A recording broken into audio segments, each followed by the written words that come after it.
I'm feeling a little bit fatigued because these have been bare root for almost more than 2 weeks, almost 3 weeks.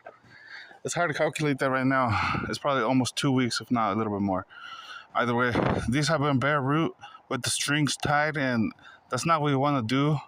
What we need to do is cut every single one except the top one. The spatula looking form things, those are a little bit different. You want to cut almost every single one except the ones on the tip on the side. But the ones that are upright, you just want to leave the top one. But definitely cut the bottom one so you can kind of separate them a little bit and shove dirt in between them. Like that right there. I'm not supposed to be doing that at all. Leaving it partially covered.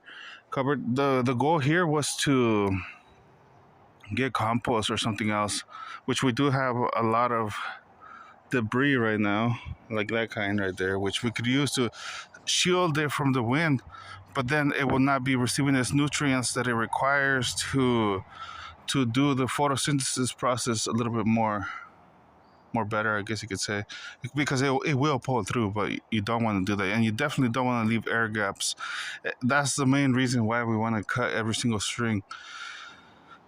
My motive for not doing it is to experiment to see how many pull through. Of course, the best thing for me to do would be to cut all the strings. And every time I do this, I always come back around and I always regret it. Why? Because I lose so many trees.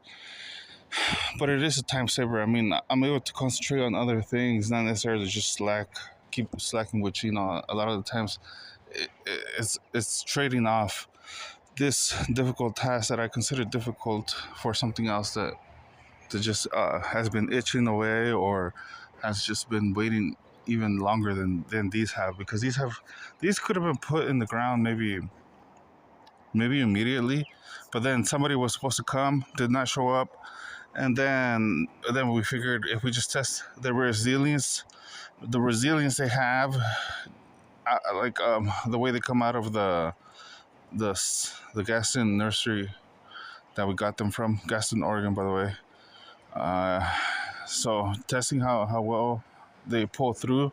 Apples are more resilient. They're stronger.